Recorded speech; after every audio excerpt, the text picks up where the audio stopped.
제3장.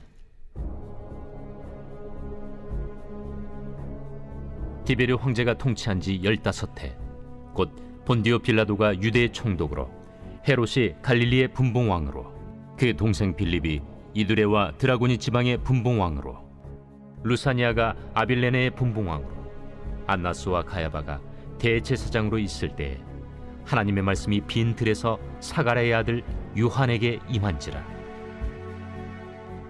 요한이 요단강 부근 각처에 와서 죄 사함을 받게 하는 회개의 세례를 전파하니 선지자 이사야의 책에 쓴 바, 광야에서 외치는 자의 소리가 있어 이르되 너희는 주의 길을 준비하라.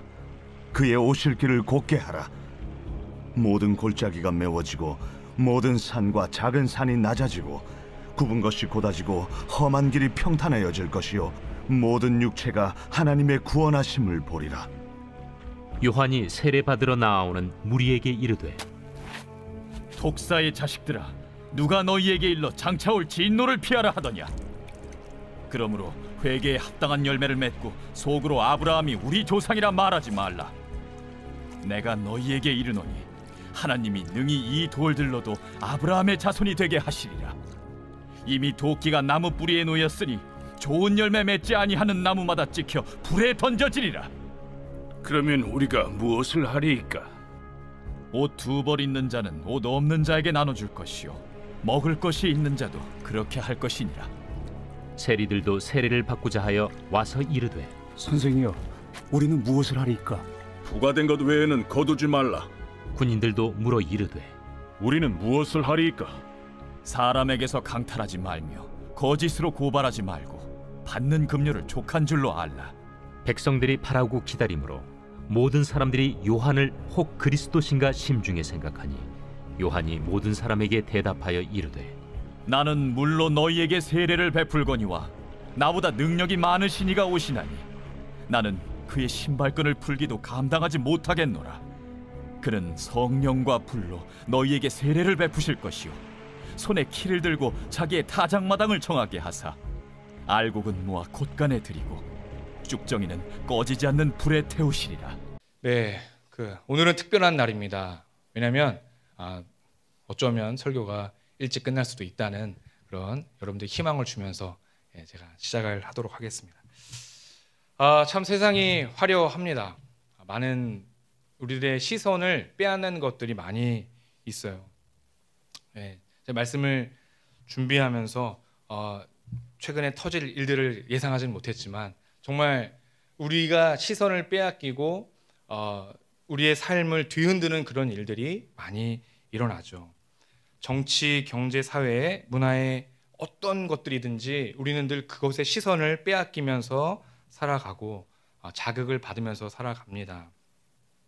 계속 미디어와 이런 소셜 네트워크를 보면은 어떤 사건에 대해서 그 문제를 계속 확대해서 재생산해내고 어떻게든지 우리의 관심을 끌기 위해서 애를 쓰는 것 같아 보여요.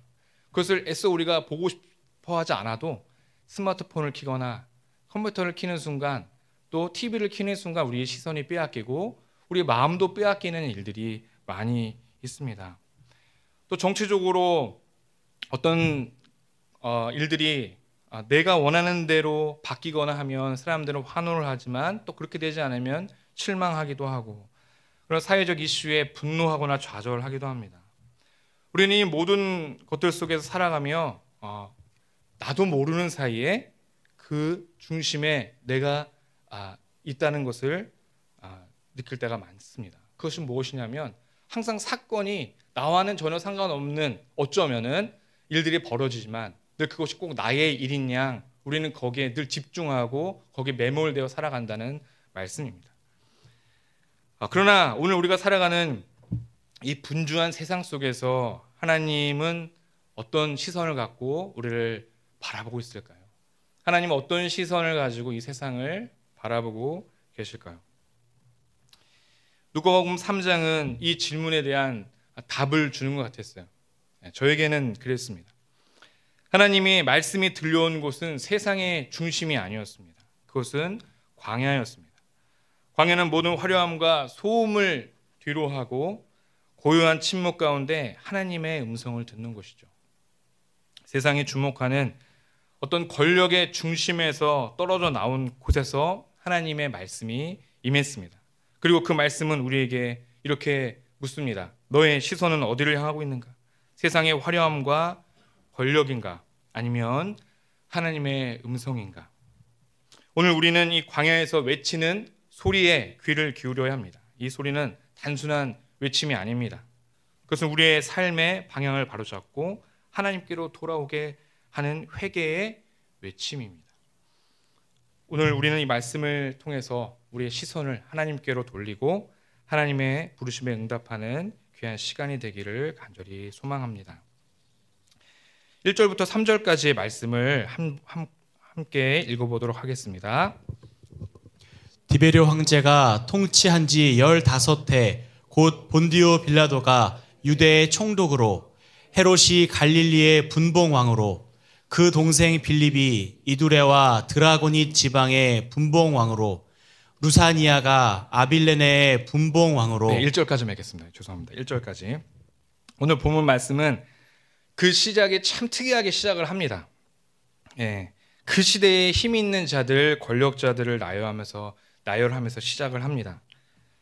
한 명은 로마의 황제고, 한 명은 총독이고, 3명의 팔레스타인 분봉왕과 그리고 예루살렘에 있는 2명의 대제사장을 언급하면서 시작을 합니다. 마태, 마가, 요한 복음에는 유대인들이 어떤 메시아적 그런 사상이 있기 때문에 거기에 기반해서 예수님을 소개하고 있는데, 이 누가는 이방인들을 위해서 쓰여졌던 그 이유 때문인지 세계의 역사라는 어떤 큰 배경에서 이 말씀을 시작하고 있습니다. 그러니까 이 말씀은 유대 지역에 한해서만 일어나는 일이 아니라 이 세계를 향하여서 일어난 일이다라는 것을 누가가 강조하고 싶었어요. 이 사람들이 어떤 사람들이었는가를 제가 말씀을 들어보겠습니다. 이 디베리오라고 되어 있는 이 사람은 티베리우스 황제입니다. 이 티베리우스 로마 황제는 어떤 사람이었냐면은 폭정과 정치적인 부패로 유명했어요. 특히 이 내부적으로 엄청난 공포 정치를 했는데 그 역사가 요세푸스는 이렇게 얘기합니다. 그가 사람들에 대해 증오심을 품어야 할 타당한 이유가 전혀 없었는데도 불구하고 언제나 급히 화를 내고 무자비하게 행동했으며 작은 잘못에도 사형을 집행했다. 제가 갖고 온 기록은 요거 하나뿐이지만 제가 찾아봤을 때 티베리우스 황제는 엄청나게 포갑 정치와 공포 정치를 했던 사람이고 귀족들은 너무나도 이 티베리우스 황제를 싫어했습니다. 그러다가 이 티베리우스 황제가 죽었는데 얼마나 이 사람들이 이 티베리우스 황제를 무서워했냐면 그가 죽었다는 소식을 듣고도 너무 기뻤지만 겉으로 표현할 수가 없었어요. 혹시라도 이 티베리우스가 살아 있게 된다면 자신의 목숨이 위태로웠기 때문에 사람들이 기쁨을 티내지 않을 정도로 너무나도 무서운 황제였다는 거죠. 빌라도는 어떤 사람입니까? 우리가 매주 주일마다 사도신경을 하지 않습니까? 본디오 빌라도에게 고난을 받아 십자가 못 박혀 죽으시고 이제 완전히 사도신경의 박제가 되어버렸어요. 완전한 그 저주의 굴레 안에 있는 거죠. 매일매일 영원토록 저주를 받고 있습니다. 역사학자들은 이 빌라도에 대해서도 어떻게 평가하냐면은 완고하고 고집센 지도자였다라고 기록하고 있어요. 그리고 유대 종교와 관습을 멸시하기도 했습니다. 어떤 일이 있었냐면은 이 빌라도가 황제 티베리우스에게 잘 보이려고 했는지는 모르겠지만 그 군 깃발을 만들었는데 그 군 깃발에 티베리우스 황제의 흉상을 딴 그 깃발을 만들었어요. 그거 좋아요. 근데 그걸 들고 예루살렘 성으로 입성을 했습니다. 이 이스라엘 백성들에게 이 예루살렘에 입성하는 그 왕의 존재는 어떤 상징을 갖고 있습니까? 그들을 다스릴 메시아로 생각하고 있는데 이 빌라도가 그것을 무시한 채 티베리우스 황제의 흉상이 그려진 군기를 들고 예루살렘에 입성을 합니다. 유대인들이 너무 화가 나서 황제를 향해 110km 시위 행진을 벌입니다. 예루살렘에서 로마까지 110km 행진을 시작했어요. 그러다 이제 분이 더 안 풀렸는지 어떻게 합니까? 빌라도 거주지에 가서 5일 동안 비폭력 저항을 하기도 합니다. 빌라도는 이런 유대 지도자들을 가만히 두면 안 되겠다. 이것들 내가 그냥 처치해야 되겠다 해서 그 지도자들을 다 죽여라라는 명령을 내립니다. 그런데 이 유대인들이 어떤 사람들입니까? 그래, 날 죽여라. 내가 이 율법을 어길 바에는 차라리 내 목숨 구걸하지 않겠다고 자신의 목을 열어서 보여줬다고 합니다. 그 모습을 본 이 빌라도가 거기에 질려가지고 흉상을 당장 철거하는 일이 있었습니다. 빌라도는 바로 유대인들에게 이런 사람이었어요. 헤롯은 어떻습니까? 이 헤롯은 헤롯 대왕의 아들로서 헤롯 안티파스입니다. 갈릴리를 이제 다스리는 분봉왕인데 다른 얘기보다 이 헤롯의 가장 유명한 이야기는 자신의 동생인 이 빌립의 아내인 헤로디아와 혼인을 하기 위해서 자신의 아내와 이혼한 일을 우리가 잘 알고 있습니다. 세례요한이 이것에 대해서 쓴소리를 하자 감옥에 가두고 처형한 인물이기도 합니다. 또 요한의 사역은 이 안나스와 가야바가 대제사장으로 있는 동안에 시작됩니다. 이 안나스 대제사장은 6년부터 15년, AD 6년부터 15년, 가야바는 18년부터 36년까지 이 대제사장으로 섬겼어요. 근데 왜 이 두 사람을 기록해 놨는가? 안나스는 대제사장직에서 물러났지만 실질적인 영향력을 행사하면서 유대 이 종교 지도층을 장악하고 있었어요. 왜 그러냐면은 오늘 요한복음 18장 12절 13절 말씀을 제가 읽어보도록 하겠습니다. 이에 군대와 천부장과 유대인의 아랫사람들이 예수를 잡아 결박하여 먼저 안나스에게 끌고 가니 안나스는 그 해의 대제사장인 가야바의 장인이더라. 네, 안나스는 실질적인 이 종교 지도자였어요. 근데 그가 어떤 일인지 몰라도 그 자리에서 물러나고 자신의 아들에게 먼저 물려줍니다. 그러나 아들이 신통치 않았는지 바로 그 다음에 자신의 사위 가야바에게 그 직을 물려주는 거죠. 근데 안나스는 자신의 그 실권을 놓지 않았어요. 상황처럼 그 뒤에서 딱 바라보고 있다가 이렇게 저렇게 지휘를 하는 사람이 바로 안나스였다는 거예요. 방금 읽었던 요한복음에 나왔던 것처럼 예수님이 결박해서 왔을 때 처음에 사람들이 안나스에게 먼저 데리고 가는 거죠. 그리고 모든 일들을 끝내고 가야바에게 넘기는 일들을 우리는 보게 됩니다. 이 안나스와 가야바는 대제사장으로 활동할 때 어떤 종교적인 지도자로서 올바르게 사람들을 이끌고 가려고 하는 것이 아니라 자신의 이익을 위해서, 자신의 정치적 이익을 위해서 이런 일들을 했습니다. 네, 벌써 시간이 이렇게 지났죠. 빨리 끝낸다 그랬는데 지금 큰일 났네요. 제가 생각했던 것보다 지금 우리 사역자들 제가 약속을 어겼습니다. 네, 빨리 끝내. 세상에 그렇군요. 네, 디베리오 황제 계속 하겠습니다. 디베리오 황제 15년. 오늘 언제 끝날지는 그냥 성령님께 맡기시고요. 지금 제가 준비한 게 꽤 많은데 지금 2장 했거든요. 지금 어떻게 하지 모르겠네. 이상하네. 신기하네요. 제가 이렇게 말을 많이 했나요? 큰일 났습니다. 야, 주여. 디베리오 황제가 통치를 15년 했고요. 본디오 빌라도, 또 헤롯 안티파스, 안나스와 가야바 이런 당대의 권력자들이 로마의 이 제국과 유대 사회에 정치적으로 종교적으로 아주 중심에 있던 사람들이었어요. 그런데 하나님의 말씀이 이런 사람들에게 임한 것이 아니라 바로 하나님의 말씀이 임한 곳이 광야였습니다. 여러분들 만약에 이런 사람들의 통치 안에 여러분들이 우리 성도님들 살아가고 있다면 어떤 마음이 들겠습니까? 그들의 삶이 정말 누군가에게 내 삶을 좀 맡기고 국가가 나를 좀 책임져주고 하는 것이 아니라 각자의 삶 속에서 정말 아둥바둥 살아갈 수밖에 없는 그런 환경에 놓일 수밖에 없는 거예요. 종교 지도자들까지도 자신의 이익을 위해서 살아간다면 정말 우리가 기댈 곳이 어디 있겠습니까? 바로 이 유대인들이 그 당시에 바로 그런 모습으로 살아가고 있었어요. 어디에도 마음을 둘 수 없는 그런 외롭고 고독한 상황에 처해져 있었습니다. 이런 정치적이고 종교적인 혼란 속에서 하나님의 말씀이 정해진 것이, 하나님의 말씀이 임한 곳이 예루살렘 성전이 아니라 바로 광야였다는 것을 우리는 기억해야 합니다. 하나님의 메시지가 세상의 권력의 중심부를 뛰어넘어서 광야로 임했다는 것을 강조하기 위해서 오늘 누가는 이 말씀을 이렇게 시작하고 있습니다. 왜 광야에서 이 말씀이 시작되었을까요? 광야는 성경에서 중요한 의미를 가지고 있죠. 이스라엘 백성은 출애굽하고 40년 동안 이 광야에서 하나님의 공급하심 그리고 인도하심을 경험했습니다. 예수님은 공생애를 시작하기 전에 광야에서 40일간 시험을 받으셨습니다. 광야는 세상의 화려함을 떠나 오직 하나님만을 의지하는 곳이고, 광야는 하나님의 음성을 듣는 곳입니다. 또 광야는 무엇입니까? 새로운 장소를, 새로운 시작을 상징하기도 합니다. 이스라엘 백성에게 이 광야는 새로운 시작이었어요. 약속의 땅으로 나가기 위한 과정이었고, 예수님께서는 사역을 준비하기 위한 바로 사역을 준비하는 장소였습니다.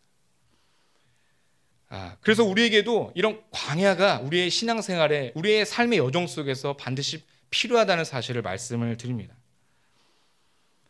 이 광야라는 곳은 어떤 분주함을 떠나서 들어야 되는 곳이에요. 내 시선을 빼앗기는 곳이 아니라, 어떤 분주하고 나를 괴롭히고 나를 움직이게 하는 그런 곳이 아니라 정말 하나님의 음성을 들을 만한 그런 자리라는 것이죠. 3절의 말씀을 제가 읽겠습니다. 요한이 요단강 부근 각처에 와서 죄사함을 받게 하는 회개의 세례를 전파하니, 그때 하나님은 요한을 부릅니다. 하나님의 말씀이 이 요한까지 이르기 전에 무려 400년의 시간이나 흘렀어요. 말라기 선지자 이후에 400년 동안 침묵의 시간이 있었습니다. 그 침묵을 깨고 등장한 것이 바로 이 요한이었어요. 그런데 여기 앞에 보니 이런 말씀이 있습니다.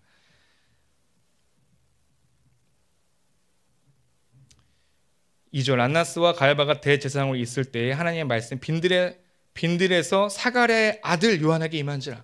그냥 요한에게 임한지라라고 해도 되는데 사가랴의 아들이라고 말하고 있어요. 사가랴는 그럼 어떤 사람입니까? 누가복음 1장 5절에서 6절 말씀을 우리가 한번 읽어보도록 하겠습니다. 시작. 모든 골짜기가 유대왕 헤롯 때에 아비야 반열에 제사장 한 사람이 있었으니 이름은 사가랴요, 그의 아내는 아론의 자손이니 이름은 엘리사벳이라. 이 두 사람이 하나님 앞에 의인이니 주의 모든 계명과 규례대로 흠이 없이 행하더라. 네, 사가랴는 하나님께서 보시기에, 또 그 아내 엘리사벳은 하나님이 보시기에 의인이었어요. 주의 모든 계명과 규례대로 흠이 없이 행한 사람이었어요. 하나님의 침묵이 있던 그 시절 동안 많은 사람들이 하나님을 기다렸을 거예요. 유대인들이 가장 기다렸던 것이 무엇일까요? 가장 손꼽아서 기다렸던 것이 무엇일까요? 그것은 바로 메시아였죠. 메시아.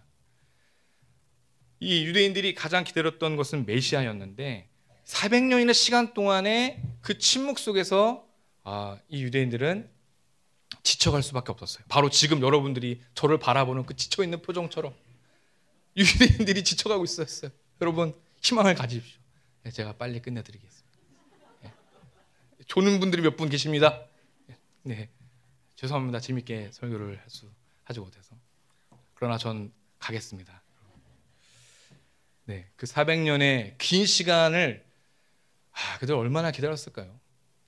메시아가 오기만을 정말 기다렸을 거예요. 그러나 그 침묵 속에서 그들은 하나 둘씩 떨어져 나갈 수밖에 없겠죠. 그들이 하나님을 전심으로 믿고 싶었지만 그러지 못했기 때문에 선지자들로 등장하지 않는, 하나님의 말씀이 선포되어지지 않는 그곳에서 그들이 의지할 수 있는 것은 무엇이었을까요? 바로 율법이었어요. 하나님의 말씀이 기록된 이 율법, 그것을 붙잡을 수밖에 없었던 거예요. 그들이 왜 그것이 우상이 되었나? 그것이라도 붙잡고 있어야지 왠지 살 것만 같아서 그랬다는 거죠. 안타깝지만 그들은 우상을 섬기게 되었어요. 그러나 이 사가랴는 그 침묵 속에서도 그의 삶에 아이가 없어서 나이가 늙었는데도 불구하고 제사장의 직분을 가짐에도 아이가 없었어요. 그 당시에 아이가 없다는 것은 사람들의 손가락질을 당하고 비웃음을 사기에 아주 맞았죠. 그런데 사가랴는 거기에 흔들림이 없었습니다. 다른 사람들은 그 어떤 환경에서도 흔들리는 사람이었다면 이 사가랴는 그렇지 않았다는 거예요. 하나님 앞에 의인이 주의 모든 계명과 규례들을 흠이 없이 행하였더라. 이 사가랴를 통하여서 하나님이 그 침묵을 깨기 시작합니다. 예전에 제가 여러분들 예전에 제가 그 성지순례를 한번 간 적이 있습니다. 신학교를 다닐 때 신대원에서 돈을 쫙 모아가지고 갔는데 그때 시내산에 올라가게 되었어요. 시내산에 올라가는데 새벽 2시쯤 올라가야 됩니다.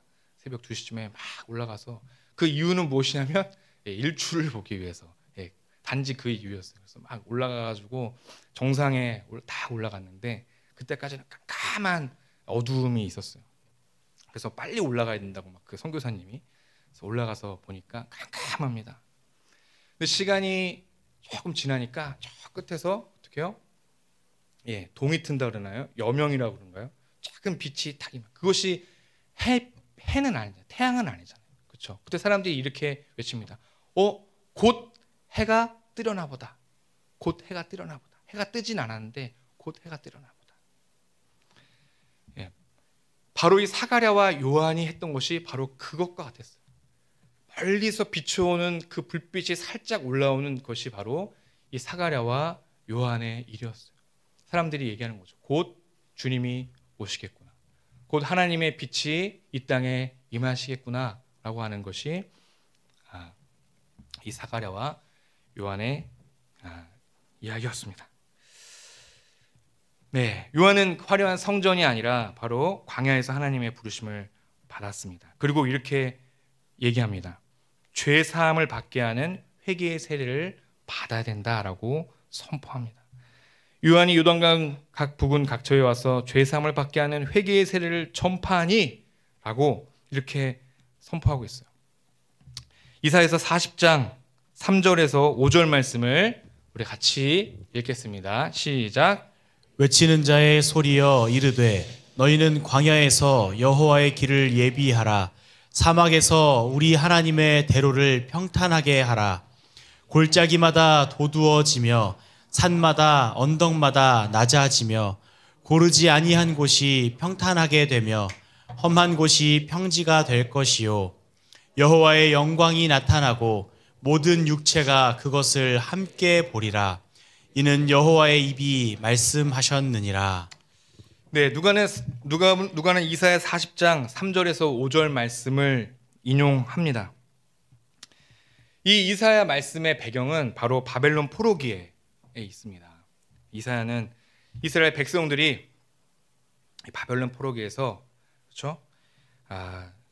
하나님의 길을 준비하라고 선포하고 있는 거예요. 요한이 지금 서 있는 이 광야의 자리는 바벨론과 이 이스라엘 중간에 있는 그 광야 지대를 설명하고 있는 거예요. 그리고 이 요한이 이 이사야를 인용하고 있는 것은 무엇입니까? 당시에 바벨론에서 이스라엘을 건너갈 때 선포됐던 그 말씀을 요한이 인용하고 있는 것은 지금도 그와 같은 때고 우리가 이 광야를 넘어서 이스라엘 지보로 가야 된다는 사실을 선포하고 있는 것입니다. 이때 어떤 일이 있겠냐라고 선포하고 있냐면 너희는 주의 길을 준비하라. 그의 오실 길을 곧게 하라. 모든 골짜기가 메워지고 모든 산과 작은 산이 낮아지고 굽은 것이 곧아지고 험한 길이 평탄하여질 것이요 모든 육체가 하나님의 구원을 보리라 라고 선포합니다. 골짜기는 우리 인생의 결핍과도 같습니다. 그 결핍, 하나님이 오시지 않는 그곳에서 어디도 의지할 수 없는 그런 고통 속에서 살아가는 그들에게 남아있는 그 결핍을 메워주겠다라는 거예요. 산은 우리의 교만과 자기 중심성을 의미하죠. 그 산들을 다 평탄하게 해주셔서 예수님이 오시는 그날에 이 모든 것들이 해결된다고 선포하고 있는 거예요. 굽은 길은 우리의 왜곡된 가치관과 잘못된 선택을 상징하고 있어요. 이 세상에 얼마나 우리에게 왜곡된 가치관을 심어주며 잘못된 선택을 하게끔 우리를 인도하고 있습니까? 그리고 험한 길은 우리의 혼란과 방황을 상징하고 있어요. 예수 그리스도가 이 땅에 오시면, 그분이 이 땅에 오시면 우리의 모든 이런 결핍과 상처와 내 자기 중심성과 구분길과 왜곡된 가치관과 우리의 선택들, 혼란과 방황이 주님 안에서 다 해결됨을 선포하고 있는 것입니다. 네. 그럼 어떻게 우리가 이 회개의 길을 준비할 수 있겠습니까? 제가 지금 굉장히 마음이 급합니다. 네. 여러분 10시 반까지 말씀을 들을 준비가 되셨습니까? 네, 되셨으면 아멘을 3번 외쳐주십시오. 네, 아무도 진짜 하시나요? 100번이라고 할 걸. 네, 3번 하니까 하시네요, 정말.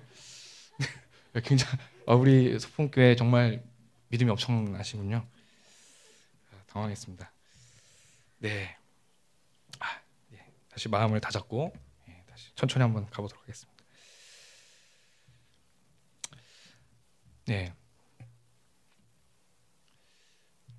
요한이 이제 그 회개에 합당한 열매가 있다라고 말씀을 전하고 있습니다. 제가 8절 말씀을 읽겠습니다. 그러므로 회개에 합당한 열매를 맺고 라고 이 요한이 선포하고 있어요.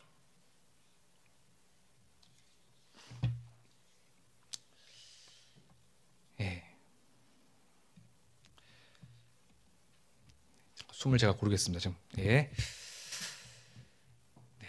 먼저 다시 7절로 돌아가겠습니다. 네. 광야 이사야 말씀을 인용한 이후에 이 말씀을 선포하니까 사람들이 요한에게 더 한 걸음씩 한 걸음씩 다가오면서 궁금증을 냈겠죠. 저 사람은 과연 어떤 사람인가? 왜 저 사람은 광야에서 이런 이야기를 할까? 왜냐하면 당시에 광야에 이 세례 요한이 말씀을 선포하자 많은 사람들이 광야로 몰리기 시작했기 때문입니다. 그러니까 어떤 사람들은 그것이 궁금해서라도 한 번쯤은 나와봤을 거예요. 그때 요한에게 세례를 받으러 나온 이들에게 요한이 얘기하죠. 독사의 자식들아, 누가 너에게 장차 올 진노를 피하라 하더냐? 저는 이 본문이 옛날에는 이 말씀이 잘 이해가 되지 않았어요. 여러분 회개하십시오. 이제 곧 하나님이 오십니다. 곧 예수님이 오십니다. 여러분 회개하십시오. 천국이 가까웠습니다. 주의 길을 예배하십시오 라고 했는데 어떤 무리들이 거기 나가니까 이 독사의 자식들아 라고 소리 지르는 이 요한의 모습이 이 사람 제정신인가 라고 하는 그런 생각이 들기도 했어요. 그런데 그들의 마음 가운데 어떤 마음이 있었는지 그 뒤에 나와 있습니다. 이 독사의 자식들아 라고 하면서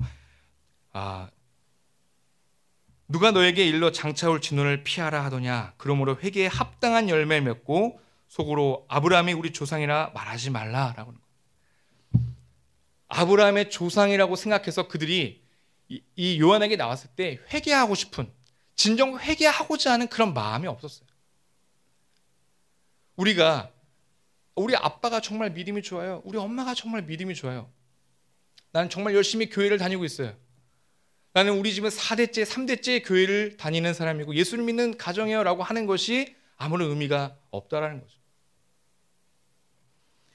이들의 마음 가운데 그런 마음이 깊이 있었던 겁니다. 그러자 요한이 꾸짖는 겁니다. 너희들이 그런 마음을 가지고서는 절대로 하나님을 예배할 수 없다. 예수님을 예배할 수 없다라고 말입니다. 그러면서 그때 그들이 이렇게 얘기합니다. 우리가 물어 이르되 그러면 우리가 무엇을 하리이까? 그럼 우리가 무엇을 준비하면 되겠습니까? 라고 할 때 이 요한이 이런 얘기를 합니다. 대답하여 이르되 옷 2벌 있는 자는 옷 없는 자에게 나눠줄 것이요 먹을 것이 있는 자도 그렇게 할 것이니라 하고 세리들도 세례를 받고자 하여 와서 이르되 선생이여 우리는 무엇을 하리이까 하매 이르되 부과된 것 외에는 거두지 말라 하고 군인들도 물어 이르되 우리는 무엇을 하리이까 하매 이르되 사람에게서 강탈하지 말며 거짓으로 고발하지 말고 받는 급료를 족한 줄로 알리라 하리라.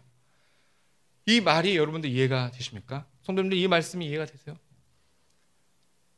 회개하라.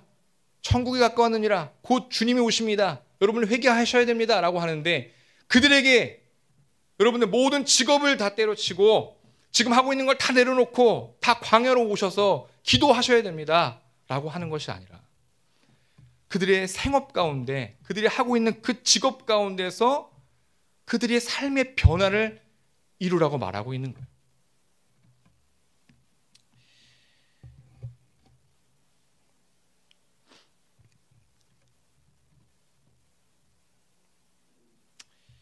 첫 번째는 일반 백성들에게 요구합니다. 궁핍한 자들에게 대한 관대함과 배려에 대해서 얘기하고 있어요. 요한은 옷두벌 있는 자는 없는 자에게 나누라고 권면하고 있습니다. 먼저 가진 것을 나누어라. 이는 자선 사업을 하라는 얘기가 아니에요. 내 옆에 있는 내 지체들, 형제들을 향해 배려를 하고 그들을 바라보라는 거예요. 그 궁핍한 자들을 내가 지켜보라는 거예요. 그들이 어떻게 살아가고 있는지를 좀 눈여겨보라는 거예요. 두 번째는 세리에게 요구되는 것입니다. 근데 이 얘기를 한번 들어보십시오. 세리들의 입장을 한번 제가 말씀을 드리겠습니다. 팔레스타인 전역에서 세금은 공무원들과 또 다른 고위 관리들이 자신의 관할 구역 내에서 세금을 거두는데 이거 외주를 줬어요. 그들이 직접 걷지 않고 외주를 준 거예요. 그럼 이것을 뭐라고 불렀냐면 세금 징수 청구를 했어요.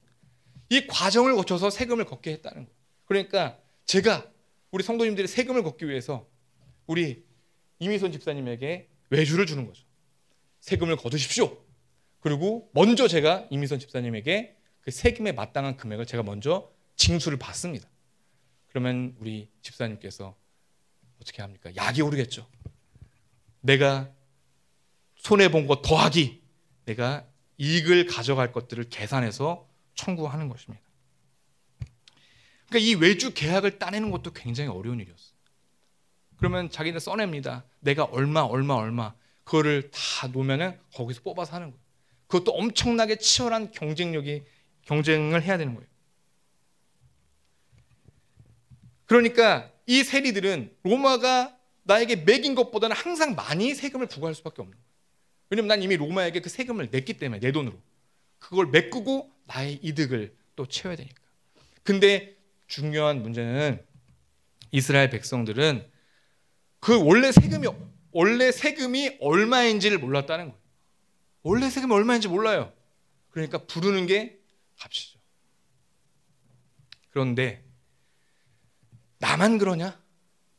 옆에 있는 사람도 다른 모든 세리들도 그런 폭리를 취하고 있는데 오늘 말씀에 요한은 이렇게 무서운 얘기를 합니다.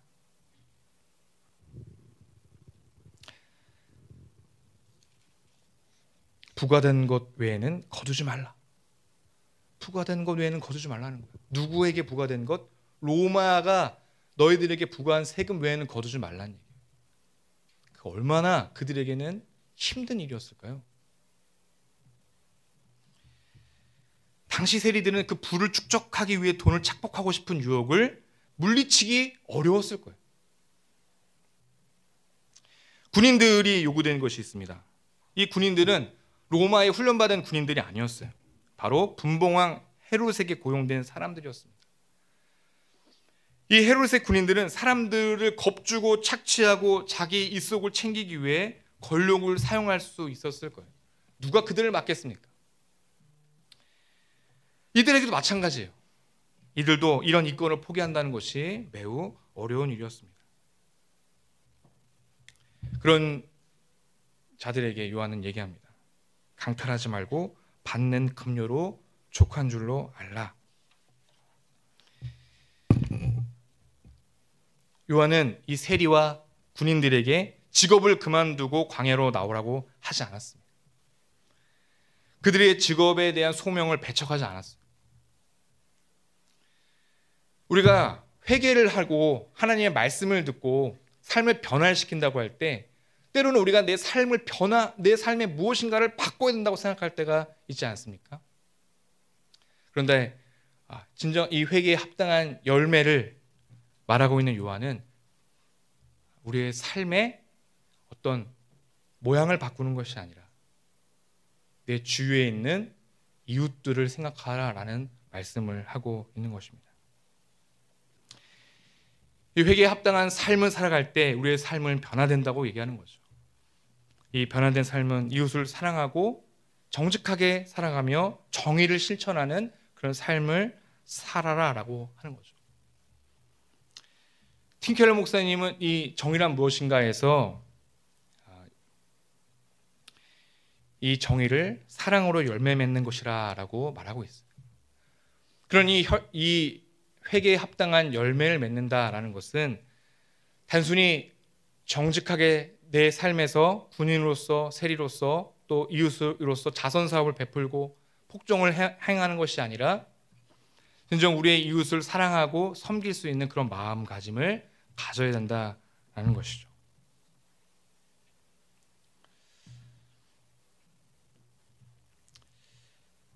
왜 이런 회개의 열매가 중요하겠습니까? 요한은 단순히 도덕적인 교훈을 말하려고 하는 것이 아닙니다. 하나님의 나라를 준비하는 데 있어서 이 회개의 열매가 필수적인 요소라고 생각했기 때문입니다. 이 회개의 열매는 하나님 나라의 가치를 이 땅에서 실현하는 삶으로 드러나게 되어 있어요.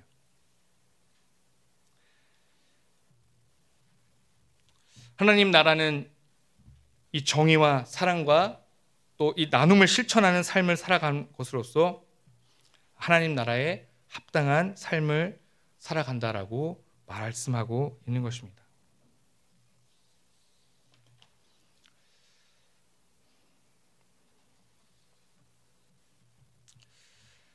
요한은 회개가 외적인 어떤 의식이나 말로만 이루어지는 것이 아니라 삶의 변화로 반드시 나타나야 된다고 말합니다. 마태복음 7장 20절에는 그들이 하는 일이 열매로 드러난다라고 말씀하고 있어요. 회개의 열매는 우리가 진정으로 하나님 앞에서 마음을 돌이켰을 때 하나님 앞에서 마음을 돌이켰음을 증명합니다. 그리고 이것은 단순히 개인의 변화로 끝나는 것이 아닙니다. 요한이 말하고 있는 이 회개의 열매는 단지 개인적 변화로 끝나는 것이 아니라 공동체의 변화로도 이루어지는 것입니다.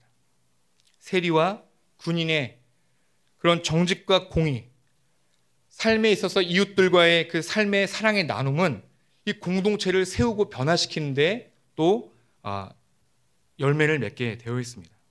그래서 이 회개는 단순하게 개인의 구원을 넘어서 하나님이 기뻐하시는 공동체로 이루기 위한 그런 어떤 초석과 같은 일을 우리는 말하고 있는 것입니다.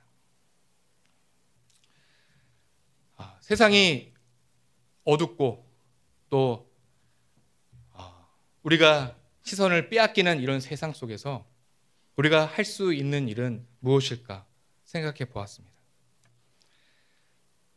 때로는 왜 나의 기도가, 왜 우리 기독교인들이 이렇게 열심히 기도를 하고 살아가는데도 세상은 변하지 않는가라고 하는 그런 생각을 할 때도 있습니다. 그런데 오늘 말씀을 통해서 우리에게 주어지시는 그 말씀은 무엇이냐면 단순히 내 개인의 변화뿐만 아니라 이 공동체를 변화시킬 수 있는 그런 힘이 필요하지 않겠나라는 말씀입니다.